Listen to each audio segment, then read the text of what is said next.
Tikman na natin to. Oo, nahulog.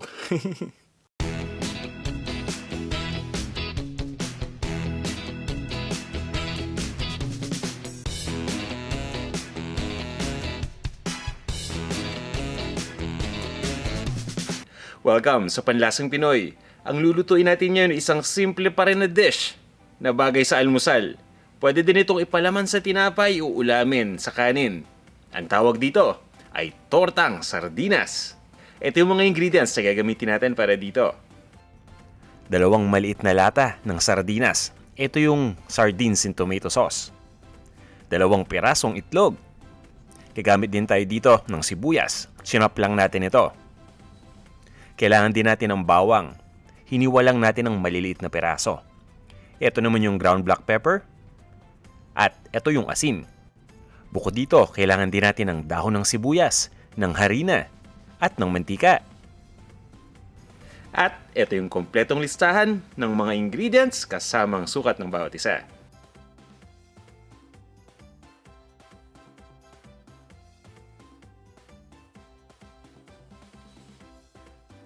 Handa na ba kayo? Tara, umpisa na natin ang pagluluto. Maglalagay lang tayo ng mantika dito sa isang pan at iinitin na natin ito. Ang una natin kailangan gawin dito ay igisa yung onion o yung sibuyas pati na rin yung bawang.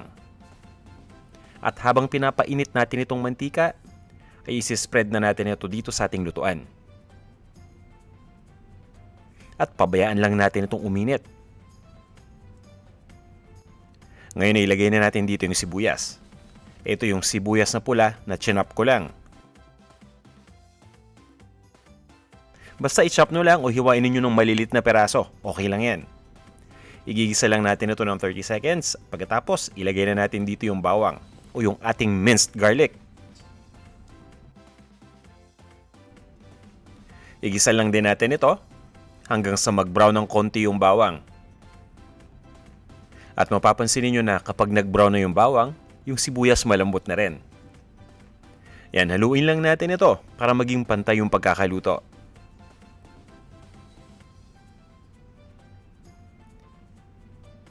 At pagkatapos, ready na to.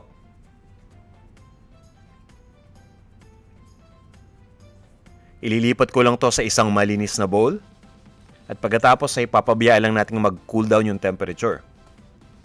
At pagkatapos na mag-cool down, pwede na natin itong ihalo dun sa ibang mga ingredients para sa torta. Kukuha lang tayo ng isang malaking bowl at ika-crack na natin yung 2 pirasong itlog dito. Ito na yung pangalawang itlog at pagkatapos ay babatihin lang natin ito, ibibit lang natin. Kukuha lang tayo ng tinidor. Siguraduhin lang natin na nabit na natin mabuti yung mga itlog na nandito. Pagkatapos nito, kukunin na natin yung harina o yung tinatawag natin na all-purpose flour. At ilalagay na din natin dito sa itlog o dito sa bowl na may itlog. Ilagay na natin lahat. At pagkatapos ay itutuloy lang natin yung pagbate dito. Itong 2 ingredients na to, itong itlog at harina, ang tinatawag natin na binder. At ang ginagawa nito ay pinagsasama-sama yung ibang mga ingredients pa na ilalagay natin mamaya. Kagaya ng sardinas, ng sibuyas at kung ano-ano pa na ilalagay natin. Para kapag niluto natin, mapapansin niyo na sama-sama, hindi ito nagkakahiwalay. Ayan, so haluin lang natin mabuti. Ngayon naman ay ilagay na natin dito yung sardinas. Lagay na natin yung 2 lata ng sardinas at pagkatapos ay mamash lang natin ito, dudurugin lang natin. At itutuloy lang natin yung paghalo dito. At pagkatapos ay ihanda na natin yung ating ginisa na sibuyas at bawang. At ilagay na rin natin dito sa bowl. Ginisa ko muna itong sibuyas at yung bawang para mas maging malasa ito pagkalagay dito sa mixture. At para sigurado tayo na lutong-luto na rin ito. Haluin lang natin ito at pagkatapos ay ilagay na natin yung dahon ng sibuyas o yung tinatawag natin na green onion o scallion. Ayan, at ngayon naman, ilagay na din natin yung ating seasoning. At simple lang ang gamit natin dito. Ground black pepper lang at asin. Haluin din natin itong mabuti. Siguraduhin natin na nag-mix na lahat ng mga ingredients. Kung baga well blended na dapat ito. Ngayon ay ready na tayo para iluto yung tortang sardinas. Magpapainit lang tayo ng isang pan at lalagyan ko lang to ng cooking oil spray. Pwede rin tayong maglagay dito ng regular na mantika kagaya ng gamit natin kanina. Magsuscoop lang ako ng mixture galing dun sa kaninang pinaghalo natin. At ilalagay ko lang dito sa ating cooking pan. At ito ang tip ko sa inyo kapag nagluluto tayo ng tortang sardinas para maging buo ito. Para sa akin, mas madali kapag konti lang muna yung gagamitin natin dito, yung ilalagay natin. Kagaya nito, mga 1/4 cup lang itong nilagay ko dito. Mas madali kasi itong baliktarin kapag ganito lang kaliit yung mixture na ilalagay natin.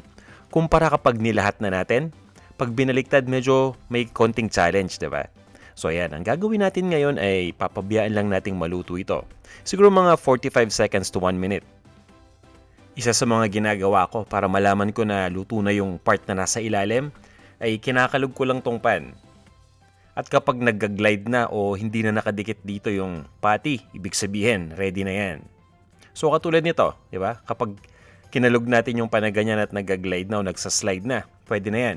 Pwede na natin baliktarin. Pwede natin gamitin tong spatula at ibaliktad, or pwede nating i-flip gamit lang itong ating pan. I-flip muna natin gamit ang pan. Ayan, at mapapansin ninyo may kumalat, okay lang yan. Itutulak lang natin kagad dahan-dahan. Yan, nangyayari yan kasi yung taas, hindi pa luto, di ba? So yung impact nung patty dun sa pan, medyo mabigat ito, ay magkukos para yung itaas na bahagi ay kumalat. So kapag tinulak natin, okay na yan dahil maluluto din naman yan at magiging maayos na. So lutuin lang natin ito ng mga 30 seconds pa. Pagkatapos ay ilipat na natin ito sa isang malinis na plato. Ayan, at ngayon naman ay ituloy na natin yung pagluto dun sa iba pang mixture. Isa pang magandang tip.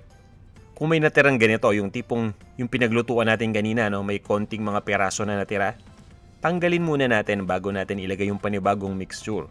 Kasi ang mangyari, masusunog yung naiwan. Kapag nilagay natin yung mixture, may sunog na bahagi kayong makikita doon. So, hindi maganda. Ayan.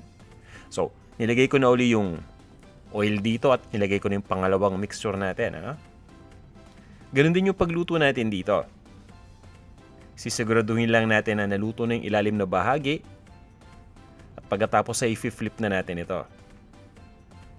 May pagkakataon na kahit anong kalug natin hindi nagsaslide yung patty, pwede natin itong sungkitin sa gilid ng dahan-dahan.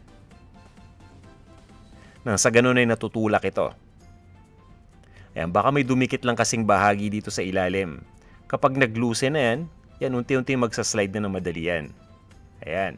So ngayon ang gagawin natin, ipapakita ko sa inyo kung paano mas madaling i-flip ito gamit itong spatula. Yan, kung maliit lang kasi yung patty natin, pwede natin iangat yung pan para makuha natin ng maganda at pagkatapos dahan-dahan natin itong i-flip gamit ang spatula. Wala pang kalat to, hindi tulad kanina. Ayan. At ganun din, lulutuin din natin ito ng mga 30 seconds to 40 seconds o hanggang sa tuluyan ng maluto yung kabilang bahagi. Pagkatapos, ilipat na natin ito dun sa plato na pinaglagyan natin kanina.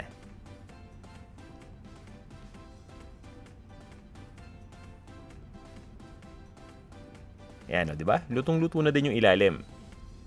Itutuloy ko lang ang pagluto dito hanggang sa tuloy na nating maubos yung mixture. Maglalagay ulit ako ng panibago. At pagkatapos ay ilipat na natin ito sa isang serving plate at iserve na natin.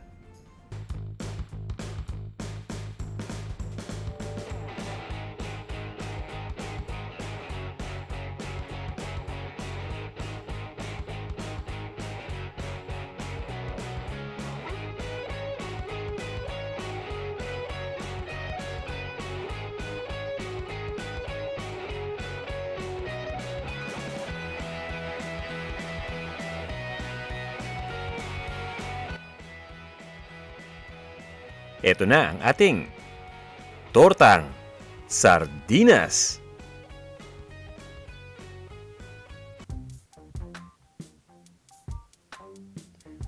Tara, tikman na natin to. Simpleng-simple lang magluto ng tortang sardinas. At paborito ko to kapag merong ketchup o merong seasoning. Kayo, ano bang nilalagay niyo sa inyong tortang sardinas? Ngayon gagamit ako ng seasoning. Mas nakakapagdagdag ng lasa to, mas masarap, di ba? Gusto ko rin dito yung ketchup minsan. Tikman na natin to.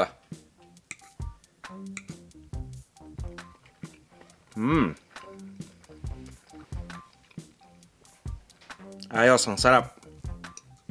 Tama-tama yung pagkakaluto natin sa sardinas. Ang ganda ng texture. Kain pa tayo.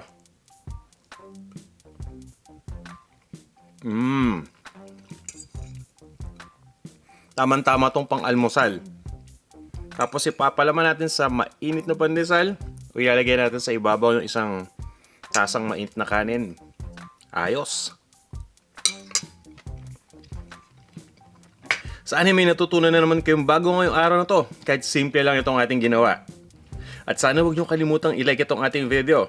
Kahit simple lang ito, kakapulutan pa rin ito ng aral. Ayan, at sa mga hindi pa nagsasubscribe, sana mag-subscribe na kayo dito sa ating Panlasang Pinoy YouTube channel. Pakiclick lang yung subscribe button dito sa baba ng video na to. At huwag niyo kalimutang i-activate yung notification nang sa ganun ay ma-notify kaagad kayo tuwing may bago tayong video na in-upload. Magkita-kita tayo ulit sa ating susunod na video. Maraming salamat!